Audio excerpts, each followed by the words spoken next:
한 주간 잘 사셨습니까? 이번 주간은 여러분의 신앙의 삶을 어떤 모습으로 고치시고 오셨습니까? 참 우리가 살아가는 신앙의 모습들을 변화시킨다는 것은 결코 쉽지가 않은 것 같습니다. 하지만 하나님께서 원하시는 바가 말씀을 통한 변화를 소원하시기 때문에 우리의 성도들은 항상 하나님의 말씀 앞에 선자로서의 삶을 살기 위해서는 하나님의 요청 앞에 반응하는 것이 또 우리가 가져야 할 신앙의 자세다는 것이죠.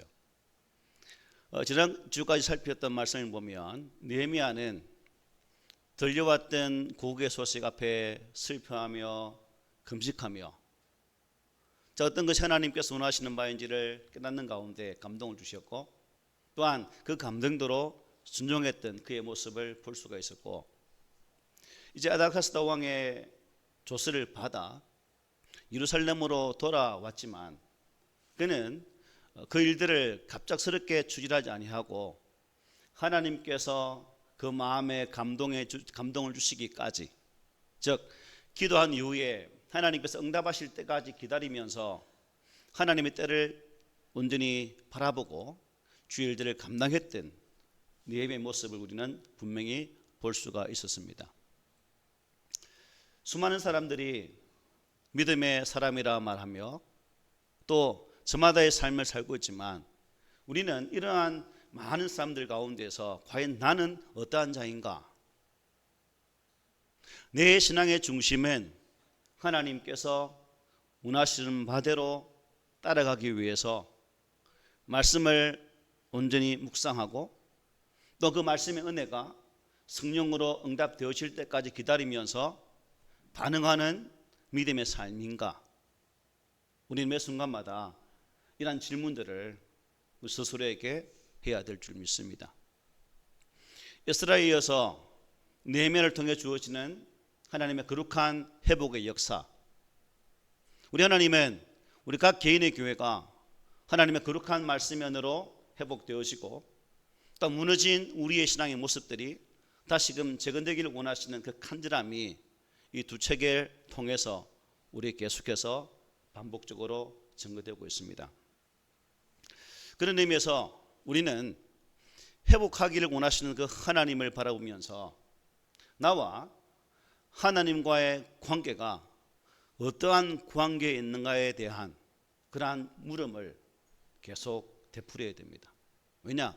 영적인 회복, 영적인 재건은 나와 하나님 관계가 무너져 있다면 결코 될 수 없는 일이기 때문에 우리와 여러분들은 이러한 분명한 하나님 앞에서의 관계를 회복하고 또한 그 나의 하나님과의 그 영적인 그 은밀한 비밀일까요? 그런 것들을 가지고 우리의 신앙을 잘 세워가야 된다는 것입니다. 쉽지 않은 신앙생활, 일주일 동안 살아가는 우리의 삶의 자리에서 여러 가지 부딪히는 일들이 존재하지만 그 일들 속에서도 하나님을 따르는 자로서의 삶을 산다는 것, 이게 쉽지 않다는 거죠. 하지만 우리 계속해서 말씀을 통해 볼 수 있는 것은 성경은 함께라는 단어를 많이 씁니다. 즉 우리의 공동체가 하나님 안에서 주신 말씀으로 함께 세워져 가고 또 함께 서로 격려하며 세워주는 그러한 일들을 하게 되어질 때 비로소 우리 안에 하나님의 일하심 은혜를 바라볼 수가 있다는 것이죠. 그런 측면에서 우리는 느헤미야가 보여주는 이러한 모습들, 이것이 하나님께서 오늘 이 시대에 나에게 말씀하시는 바를 온전히 내 가슴으로 받고 이것이 나를 위한 하나님의 간절한 외침이다라는 그 사실 앞에 감사하면서 이 말씀을 받는 우리 모두가 되었으면 좋겠습니다. 이제 오늘 본문은 느헤미야가 이스라엘 백성들에게 왜 예루살렘 성벽의 재건이 필요한가, 그 현실을 직시하게 하고 또한 그 필요성과 당위성을 힘차게 증거하는 말씀이라고 볼 수가 있습니다. 17절 보시면 이렇게 말씀하죠. 후에 그들에게 이르기를 우리가 당한 공경은 너희도 보고 있는 바라. 예루살렘이 황폐하고 성문이 불탔으니 자 예루살렘 성을 건축하여 다시 수치를 당하지 말자라고 말씀합니다. 이걸 의역으로 찾아보면 이렇게 되어 있습니다. 예루살렘은 폐허가 되었고 그 성문들은 모두 불타버렸습니다. 그리고 이제 그 현실을 극복할 수 있는 말을 하게 되죠. 이제 예루살렘 성벽을 다시 쌓읍시다. 그래서 이제 더 이상 죄로 인하여 사탄에게 조롱당하지 말도록 합시다.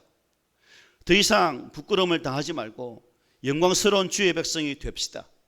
영광스러운 예루살렘 성벽을 다시 재건합시다 라고 이렇게 의역할 수 있겠습니다. 느헤미야는 이스라엘 백성들에게 하나님의 은혜의 역사와 인도하심을 알려주게 됩니다. 그리고 공동체를 향하신 하나님의 뜻을 정확히 선포하고 외쳤습니다. 여러분, 하나님께서 우리에게 원하시는 것은 영적으로 제대로 서서 이 시대의 영적 재건에 대해서 온전히 반응하고 우리 또한 말할 수 있어야 된다는 거예요. 말하지 않는다면 그게 무슨 우리의 입의 역할에 뭐가 있겠습니까? 그래서 우리는 이렇게 기도해야 되겠죠. 지금 우리 교회는 영적으로 강하게 서야 합니다. 교회를 재건하기 위해서 그리고 하나님의 영광을 위해서 그렇게 해야 됩니다. 불신과 그리스도로 무너진 교회 성벽을 재건하기 위해서 철저하게 죄를 이기며 오직 주 예수 그리스도를 높이도록 합시다. 오직 말씀으로 돌아가 무너진 성벽을 세우며 잃었던 복음의 영광을 우리 함께 되찾도록 합시다 라는 것이 바로 오늘 이 시대에 우리의 외침이 되어야 될 줄 믿습니다. 성경은 지금이 바로 일을 해야 할 때라고 말씀하죠. 즉 황무한 땅을 기경해야 하고 부지런히 씨를 뿌려야 할 때가 바로 지금이다라고 말씀해요. 자다가 깰 때가 벌써 되었다라고 성경은 경고하죠. 결국 이 경고의 메시지를 우리가 허투루 듣는다면 우리의 마지막 하나님의 거룩한 존전 앞에서 과연 우리에게 당하게 되어질 내게 내려질 하나님의 그 경고의 그 말씀이 무엇일까? 그러므로 이러한 마지막 때라는 이 외침 앞에 우리는 우리의 삶을 통해서 이것이 내게 주신 마지막 기회의 건이라고 생각하고 그 말씀 앞에 순복하는 자세가 우리 가운데 나타나야 됩니다. 우리는 지금 깨어서 준비하지 않으면 영영 기회가 오지 않을 수도 있음을 잊지 말아야 할 줄 믿습니다. 많은 사람들은 시간이 좀 먹습니까? 내일도 있는데 1년 360일 얼마나 많이 있습니까? 라고 말을 합니다. 과연 우리가 내일에 대해서 확신하면서 삶을 살 수 있습니까? 오늘 하루도 어떠한 삶이 내 인생 속에 증거될지 모르는데 우리가 어떻게 내일도 있는데 모레도 있는데 수많은 날들이 기다리고 있는데 라고 말할 수 있겠습니까? 하나님의 뜻에 따라 우리가 잘 분별하고 또한 그에 합당하게 행하는 이것은 영적 지혜입니다. 그러므로 우리는 성령의 조명하시는 은혜 앞에서 나를 깨닫게 해달라고 또한 그 깨달음이 나의 삶을 통해서 표출될 수 있도록 그 길을 걸어갈 수 있도록 도와달라는 간절함이 우리에게 필요한 거죠. 말씀은 말씀으로 기록된 문자로 끝나버린다면 여러분 이 성경 말씀이 무슨 의미가 있겠습니까? 기록된 말씀은 문자가 아니라 지금도 역사하시는 예수 그리스도가 됐습니다. 믿으십니까? 말씀이 육신이 되어 지금 우리 가운데 거하심이라고 말씀하셨습니다. 말씀이신 예수님이 우리 가운데 계시기 때문에 이 말씀은 죽은 문자가 아니라 활자가 아니라 지금도 역사하시는 은혜의 주님이 된다는 거예요.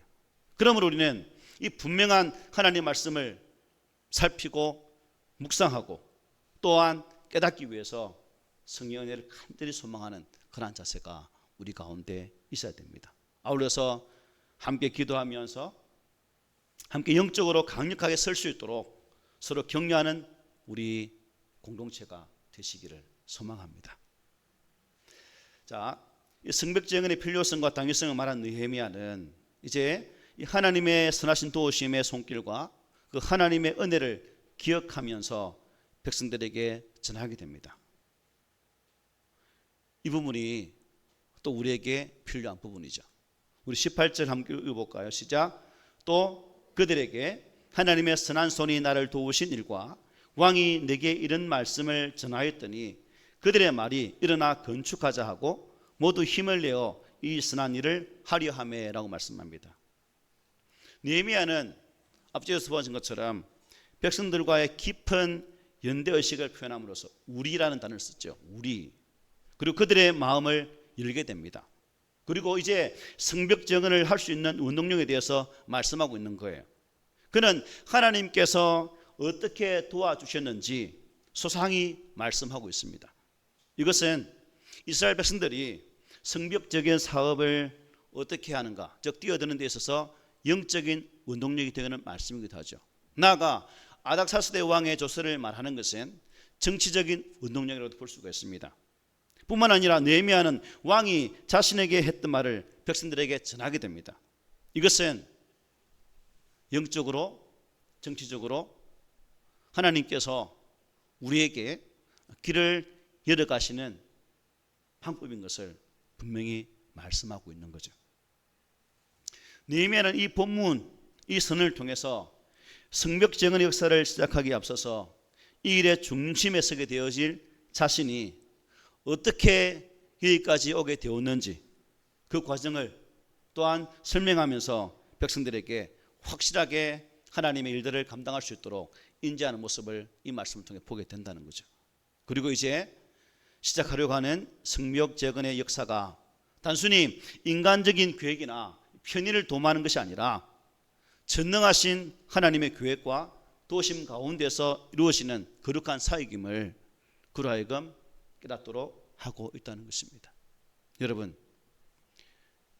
느헤미야와 이스라엘 백성들이 주님의 일들을 감당함에 있어서 아무 장애물 없이 이 일이 가능하게 되었습니까? 아니죠. 예전 말씀 보면 산발랏, 도비야, 게셈 이러한 사람들이 등장해서 하나님 이름에도 불구하고 하나님의 뜻으로 이 일이 시작됨에도 불구하고 그 일 앞에는 분명한 장애물이 있음을 보게 됩니다. 하지만 느헤미야가 자신의 경험을 이렇게 말씀하는 것은 결국 이 모든 것들이 비록 장애물이 존재하고 이러한 힘듦이 있을지라도 하나님께서 허락하신 것 때문에 우리는 함께 하면 가능하다는 사실을 선포하면서 힘있게 이 말씀을 우리에게 주고 있다는 거예요. 이 느헤미야 말을 듣는 백성들은 어떻습니까 여러분? 흥분을 감추지 못하죠. 어떻게 말합니까? 일어나 건축하자라고 선포하게 됩니다. 왕의 마음을 움직였던 하나님은 이미 그 백성들의 마음까지 움직이고 계심을 이 말씀을 통해 우리는 보게 되죠. 그들은 자신이 패배했던 과거를 덜먹거리지 않았습니다. 자신들은 헌신하였고 또한 자원했습니다. 자신들의 생명과 시간을 아끼지 않았습니다. 예루살렘 성은 지금 상태가 어떤 상태예요? 여전히 황폐하고 무너진 성벽의 돌들은 거리에 그냥 너부러져 있는 그러한 상황입니다. 그럼에도 불구하고 이스라엘 백성들은 역사의 새벽을 깨우면서 이 일에 우리가 함께하자라고 일어나 성벽을 건축하자라고 그들은 외치게 되었다는 거죠. 마찬가지로 우리가 영적 재건을 위해서는 무엇보다도 지금까지 함께하신 하나님의 선한 손길을 우리 또한 뭐예요? 볼 수가 있어야 돼요. 나의 삶 속에 역사하셨던 하나님의 은혜의 선한 손길이 무엇일까? 그것을 볼 수 있어야 된다는 겁니다. 여러분, 지금까지 살아왔던 삶의 자리를 한번 찬찬히 돌아보십시오. 내가 지금까지 올 수 있었던 모든 과정들 속에서 나의 하나님께서 나에게 어떠한 손길로 역사하셨는지를 한번 바라보십시오. 그리고 그 가운데서 우리는 그 하나님의 도우심을 우리의 입술로 고백하면서 또한 그것을 기억하며 우리의 믿음의 동역자들에게 함께 나누고 또 함께 일어설 수 있는 그러한 자리까지 나아가는 것이 믿음의 동역자가 아니겠습니까? 신앙은 결코 나 혼자가 아닙니다. 나아가 우리는 그 하나님의 거룩한 은혜를 기억하면서 우리 예수 그리스도의 그 십자가 은혜를 기억하고 또한 감사하는 자리까지 나간다면 금상첨화의 신앙의 모습이 아닐까라고 생각해 보기도 합니다. 일어나 건축하자. 성벽재건이 공동체 차원에서 공식적으로 진행되는 순간입니다. 마찬가지로 영적 재건 또한 여러분 공동체 차원에서 공식적으로 진행되어져야 됩니다. 교회는 개인이 아니라 공동체입니다. 함께 더불어 이끌어가는 것이 바로 교회라는 거죠. 신앙 공동체 내에서 하나님의 일을 추진함에 있어서 무엇보다도 중요한 것은 하나님의 함께 하심에 대한 무엇일까요? 굳건한 확신입니다. 여러분들은 하나님에 대한 분명한 신앙의 확신이 있습니까? 이 확신이 없이는 우리는 공동체의 거룩한 사역들을 감당할 수 없는 거예요. 우리 각각이 하나님의 거룩한 믿음의 확신을 가지고 설 때에 비로소 우리의 공동체에 역사하실 하나님의 은혜를 바라볼 수가 있다는 사실입니다. 그러므로 여러분 모두가 저와 함께 하나님에 대한 굳건한 신뢰, 확신을 가지고 또한 그 하나님의 의지함을 통해서 주의 일들을 온전히 이룰 수 있는 그러한 자리까지 나아가는 신실한 성도들이 되시기를 소망합니다. 아멘. 자, 우리 꿈에 있는 교회의 모든 성도들이 여러분 저를 위시해서 참 한마음 한뜻으로 이 주님의 몸된 교회가 더욱 귀하고 아름답게 든든하게 잘 세워져 갈 수 있도록 또한 성도 한 분 한 분의 신앙이 하나님 보시기에 정말 기뻐하시는 믿음의 사람이 될 수 있도록 말씀을 통하여서 올바르게 세우기까지 함께 협력하는 그 믿음의 공동체, 이것이 우리 모두가 되기를 주의 말씀으로 축복을 드립니다. 자, 여러분 이제 느헤미야는 충분히 준비했고 뿐만 아니라 충분히 설명했을 때 백성들은 기꺼이 이 회복의 재건의 역사에 동참하게 됩니다. 하지만 아까 말씀드린 것처럼 성벽 재건의 일은 시작부터 반대에 부딪히게 됩니다. 보면 19절에 이렇게 말하죠. 호론 사람 산발락과 종이었던 암몬 사람 도비아와 아라비아 사람 게셈이 이 말을 듣고 우리를 업신여기고 우리를 비웃으리되 너희가 하는 일이 무엇이냐, 너희가 왕을 배반하고자 하느냐 하기로 말씀하죠. 성벽 재건은 분명히 하나님 뜻이요 하나님께서 명하신 일입니다. 그럼에도 불구하고 시작부터 장애물을 만나고 말았습니다. 하나님의 백성들이 이 성벽 재건의 뜻을 모으기가 무섭게 갑자기 대적들이 나타나서 어떻게 해요? 본색을 드러내면서 성벽 재건을 방해한다는 겁니다. 이것은 아마 여러분의 신앙의 삶을 적용해 본다면 동일하게 되겠죠. 내 믿음을, 나의 신앙을 오늘부터 바르게 세워야지 라고 결단을 하고 성령의 강력하신 그 은혜에 힘입어서 그렇게 살아야지라고 확신하고 교회 문을 열고 나가는 순간 보여지는 것이, 유혹하는 것이 왜 그리 많은지, 그 장애물들을 우리가 하나하나 돌파할 수 있는 힘이 있다면 좋겠지만 많은 분들이 그러한 장애물을 돌파하지 못하고 그 장애물에 부딪혀서 이리 깨지고 저리 깨지는 모습을 우리는 많이 목격을 하게 된다는 거죠. 주제다시피 여러분, 하나님 일은 하나님 나라의 확장을 의미하죠. 그죠? 하나님 일은 하나님 나라의 확장을 의미한다면 반대로 하나님 나라가 확장하면 뭐가 축소될까요? 무엇이 축소되겠습니까? 사탄의 나라는 축소되게 되어 있습니다. 그로 이 말씀에 빗대어 생각해 본다면 자신의 나라가 축소되기 때문에 영적인 거룩한 일 앞에 사탄은 방해함으로 다가올 수밖에 없다는 거예요. 내 마음이, 내 심령이 전적인 하나님 말씀으로 충만히 채워질 때에 사탄이 거할 수 있는 자리가 없기 때문에 우리 마음속에 미혹이라는 것을 심어서 하나님을 신뢰하지 못하도록 하는 것이 사단의 공작이라는 거예요. 그러면 우리가 매 순간 살아가면서 이러한 사단의 방해가 있을 것을 기억하고 우리는 그 방해 공작 앞에서 어떻게 서야 되겠습니까? 알고 있기 때문에, 다 알고 있잖아요.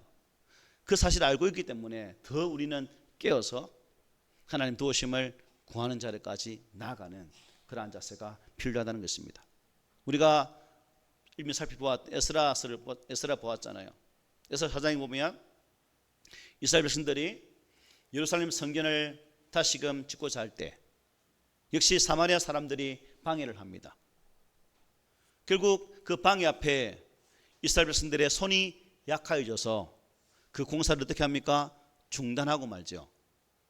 중단되어진 공사는 몇 년간 올 수도 됩니까? 16년간 수습되고 말죠. 그렇습니다. 하나님께서 비록 우리의 감동을 주셨지만 사단은 지속적으로 끊임없이 우리를 유혹하고 우리를 무너뜨리려고 하고 있다는 사실입니다. 그러므로 우리 모든 성도들은 이러한 대적들의 공작 앞에 넘어지지 않도록 하기 위해서 더욱더 영적으로 깨어있는 그러한 삶을 살았으면 합니다. 여러분, 하나님의 선한 일이라 할지라도 그 일 앞에는 반드시 어려움이 있다 없다? 있다는 거예요. 이것만 알아도 우리는 이미 세상에 승리할 수 있는 어떠한 동기부여가 된 거예요. 많은 분들은 왜 하나님 믿는데, 왜 예수님 믿는데 우리의 삶 가운데 이런 고통이 있고 어려움이 없고 왜 나를 자꾸 실패하는 자리로 내몰는 것일까라고 생각하면서 낙심의 자리로 나가는 분이 많거든요.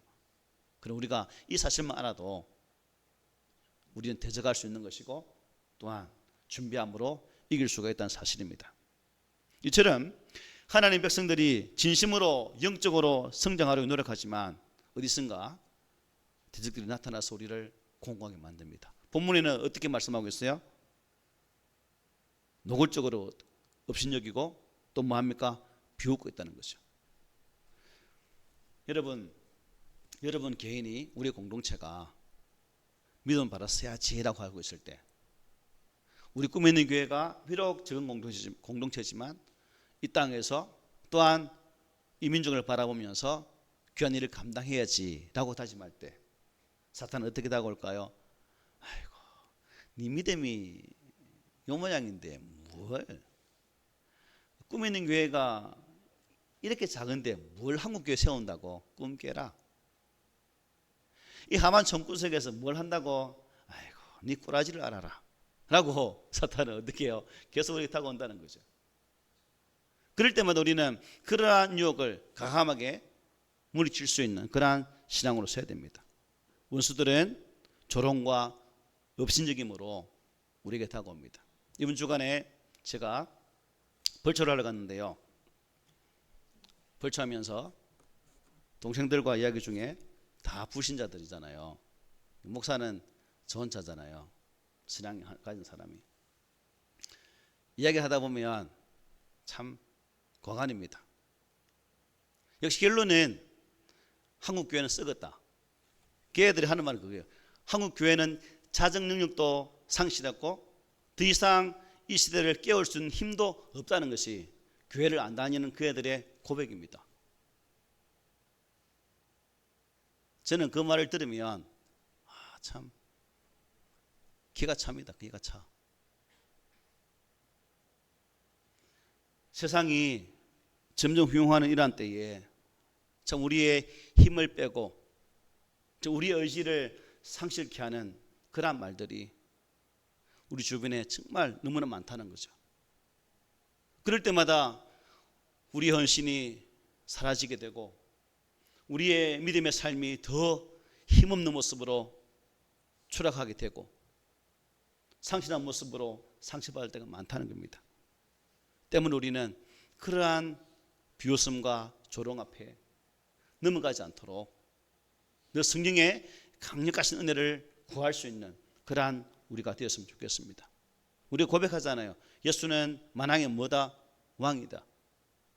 이 땅의 절대 주권자이신 만왕의 왕이신 주 예수를 의지하고 그분을 통해서 우리는 담대함을 회복하고 우리의 대적과 싸워 이길 수 있는 그러한 자리까지 나아가야 된다는 거예요. 또한 우리 사노라면 터무니없는 뭐예요? 비방, 중상모략이 얼마나 많습니까? 이 터무니없는 비방이나 중상모략은 세상 사람들만이 하는 것이 아니라 같은 믿음의 공동체 안에서도 충분히 일어날 수 있는 거예요. 같은 믿음의 공동체 안에서 이 말이 나오면 어떻습니까, 여러분? 더 가슴이 아프죠. 상처되고 힘 빠지고 내가 정말 이 교회에 다녀야 되는가? 내가 믿음의 생활을 해야 되는가? 라는 그 고민의 자리까지 나가게 됩니다. 심지어는 이 고민에 빠져서 헤어나지 못하는 분들은 결국 신앙까지 등지는 모습을 보게 돼요. 그러므로 우리는 이러한 때에 분명한 우리를 향한 이 땅의 공격, 비방과 이러한 중상모략 있다는 것을 기억하고 더욱더 담대하게 하나님의 거룩한 말씀으로 우리 자신을 무장할 필요가 있다는 사실입니다. 여러분, 개인이든 공동체든 영적인 재건을 시도하는 길은 결코 쉽지 않습니다. 여러분, 바울이 하나님의 거룩한 복음을 전함에 있어서 아무 장벽이 없이 장애물 없이 전했습니까? 아니에요. 특별히 고린도 교회 가장 문제가 많았던 고린도 지역을 전도할 때 그는 더 많은 어려움을 겪게 되시고 힘듦을 겪게 됩니다. 사도행전에 보면 그러한 바울의 전도 역사를 보지 않습니까?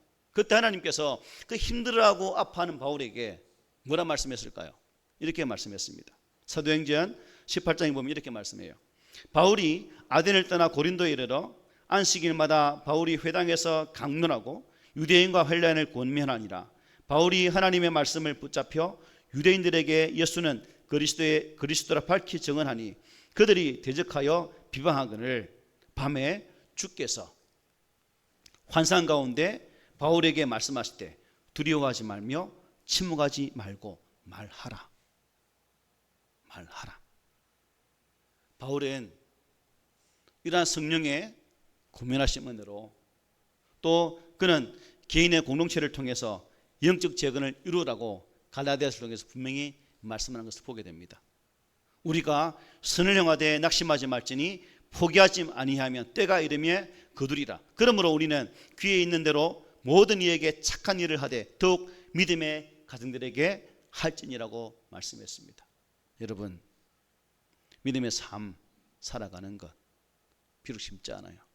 여러분, 연 날려 보셨습니까? 연을 날리기 위해서는 적당한 무엇이 필요해요? 바람이 필요합니다. 바람이 없으면 연은 날지를 않습니다. 그렇죠? 바람이라는 방해 세력이 존재했을 때 연은 더 힘있게 날 수 있는 거예요. 우리가 바다를 가는 것도 마찬가지죠. 손으로 배를 저어 갈 수 있겠습니까? 그러나 적당한 바람은 배에 힘을 주고 돛을 세워서 더 힘차게 나갈 수 있는 에너지가 된다는 거예요. 결국 믿음의 사람에 있어서의 장애물은 고난으로 끝나는 것이 아니라 새로운 힘을 가져오는 동력이 된다는 거예요. 그래서 느헤미야는 이러한 방해 앞에서도 그는 굴하지 않고 더 담대하게 외칩니다. 오늘 본 마지막 20절에 보면 이렇게 말하죠. 내가 그들에게 대답하여 이르되 하늘의 하나님이 우리를 형통하게 하시리니 그의 종들인 우리가 일어나 건축하려니와 오직 너희에게는 예루살렘에서 아무 기업도 없고 권리도 없고 기억되는 바도 없다 하였느니라고 말씀합니다. 느헤미야의 답변과 처신을 보면 한마디로 이 산발랏 도비야 게셈을 향해서 뭐라 말하는 거예요? 무시. 우리 젊은이들이 많이 쓰는 무슨 무시? 네, 앞에 개무시. 지금 그거예요. 그냥 아예 무시하는 거예요. 야, 너는 떠벌려라. 너는 마음대로 조롱하고 우리를 비방해라. 중성모략해라. 그러나 느헤미야는 담대하게 이 말을 하게 됩니다. 왜 느헤미야에게는 이런 담대함이 있었을까요? 이미 그는 하나님의 인도하심으로 예루살렘에 왔습니다. 그리고 그의 손에는 무엇이 들려 있습니까? 왕의 조서가 있잖아요. 왕의 조서. 그게 뭐예요? 예루살렘 성벽을 재건하는데 모든 것을 공급하라는 명령입니다. 그러니까 이 방해 세력들이 가전 중상모략으로 다가와서 이 공작을 할지라도 느헤미야는 눈도 끔찍하지 않냐고 담대하게 오히려 외칠 수가 있다는 사실입니다. 여러분, 믿음의 삶을 사노라면 우리도 마찬가지예요. 느헤미야와 이스라엘 백성들에게 존재했던 이러한 장애들, 이러한 벽들, 분명히 낙심할 수 있는 조건입니다. 그러나 내 안에 하나님이 함께 하시면 내가 확신함으로 있다면, 또한 이 세상을 바라보는 우리의 믿음이 확고부동하다면 우리는 결코 넘어지지 아니하고 마지막까지 승리할 수 있는 자가 될 수 있다는 사실입니다. 우리는 하나님 은혜 가운데 믿음의 삶을 살아야 될 것이고, 또한 그 믿음이 이 세상이 정말 감당치 못하는 그러한 자들로 세워가는 우리 모두가 되었으면 합니다. 말씀 마치겠습니다. 여러분, 나를 보호하는 진정한 성벽은 무엇이겠습니까? 확신 있는 믿음입니다. 여러분의 개인이 무너지지 않는 것은 여러분 속에 있는 분명한 믿음이 있을 때 여러분의 신앙은 재건될 수가 있다는 사실입니다. 그리고 우리의 믿음 대상은 누구예요? 예수 그리스도 한 분밖에 없습니다. 예수는 우리의 굳건한 반석이시고 우리의 굳건한 성벽이 되신다는 거예요. 예수 하나님이 피값으로 쓰고 사신 이 몸된 교회 또한 우리의 거룩한 성벽이라는 거예요.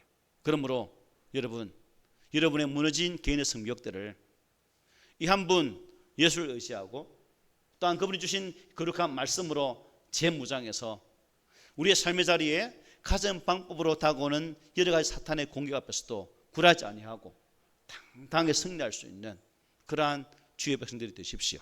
그리고 또 이번 한 주간에도 여러분의 무너진 성벽을 재건하면서 힘들고 어려울 때 하나님의 말씀 묵상하고 확신 있는 신앙 고백을 통해서 담대하게 이길 수 있는, 오직 예수 한 분을 외치고 선포하는 가운데에 승리 깃발을 온전히 나부낄 수 있는 그러한 성도가 되시기를 오늘 말씀으로 권면을 드립니다. 아멘.